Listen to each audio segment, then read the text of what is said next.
crypto markets are showing they aren't immune to the sell-off underway in stocks. Bitcoin is trading below $25,000 on the Yahoo Finance platform.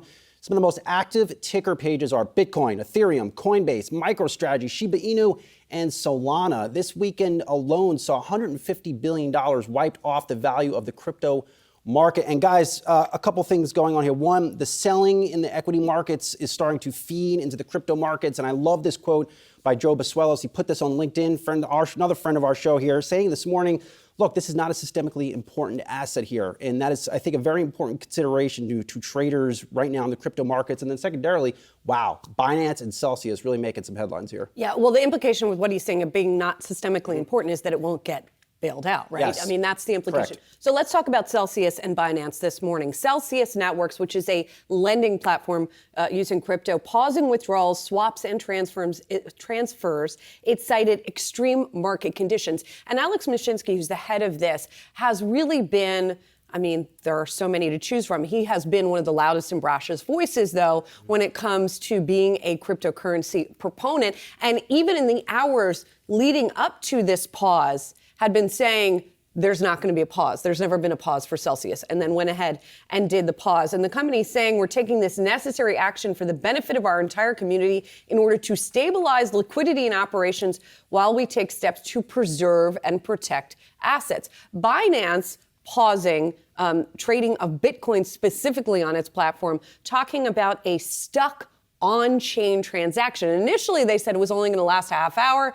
And then CZ, who is the head of Binance, coming out and saying, well, it might be taking a little bit longer. Yeah, CZ saying this is only impacting the Bitcoin network. You can still withdraw Bitcoin on other networks like BEP20, but it's going to take a bit longer to fix than their initial estimate. Hopefully some more updates. But if we look at the price action and how this is impacting the broader crypto landscape as well, specifically the number one market cap cryptocurrency in Bitcoin, 20,000 is now that new kind of support level that we have to be looking at this point. And what's the significance of that? Not just psychologically, round number 20K, but you also think about the most recent highs that we had seen, how much we've retraced from that, and even prior to the run-up that we saw in 2021, what were some of the highs that we were trying to break through? It's 20,000. That's where you saw some sputtering even coming into that bullish run-up that eventually netted us out at about 68,000. However, even prior to that, you point back to 2017. Where was the top out there? 19,666. And so 20,000 could be a very significant marker longer term to see if we find support at that level, which is something I think everybody who is either invested in crypto or even interested within crypto is going to be looking at. I do wonder, and I'll toss this one onto the anchor desk here. I wonder if the trust is now being broken in cryptocurrency. If you can't get your money back, I mean, that's a huge red flag. That's a problem. That's a big problem. It's a major red flag, and it's why we were looking for more regulation in the space too. When you've got the number of different projects, and many of the projects might go to zero. Let's be frank about it. Like if I want to sell a stock, Right. I can get my money back today. I may be Right. down 30%, but still, if you can't get your money back in crypto, I mean, that wasn't the main play. That wasn't the bullish thesis here a couple years ago. In any portfolio you have, it's the liquidity of that Yes. portfolio. And so within the crypto landscape, this is why the regulation has been looking to get advanced as well to ensure that there are the licenses that anybody who's launching a currency, whether that be a cryptocurrency by nature, any type of digital asset or a stable coin, that they have to have in order to take that to market. And so with all of that considerations, that FDIC insurance basically would give you more of the opportunity to know that your dollar, your investment, is still federally backed at the end of the day too.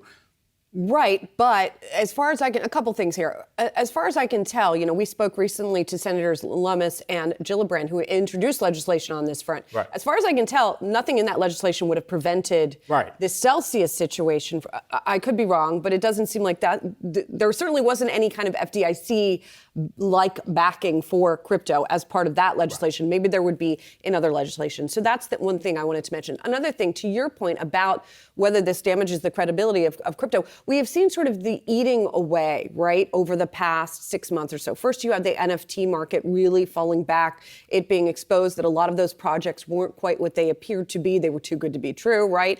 Then you had, of course, the Luna Terra falling out. that then, and now this latest blow to the system. And it may not be systemic, but there are an awful lot of investors who have money in this stuff who now are going to be trying to cover their losses here, maybe by selling elsewhere. So it might not be systemic to that size, but certainly it's going to have an effect on a feedback loop on the margins. And then finally, I want to mention the stocks because they too are getting hammered. Michael Saylor of MicroStrategy, who we've talked to, talk about big brash voices who are in favor of cryptocurrencies. He specifically is a Bitcoin maximalist, right? But we've got Coinbase that is tumbling this morning. I mean, it's, you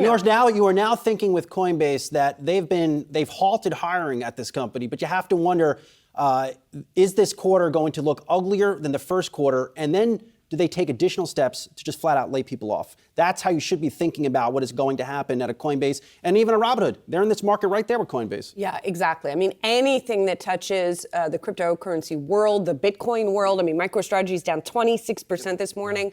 Anything that touches that is down sharply. All because, I would argue, last point here, higher interest rates. When did all these things start to happen? Really, when the Fed indicated that they were going to hike interest rates, really makes me wonder what happens when they keep on hiking rates over the next year and a half. Well, and that speaks more than anything else, perhaps, to the credibility issue as well, right? Because cryptocurrencies were, by folks who are big fans, they were painted as an inflation hedge.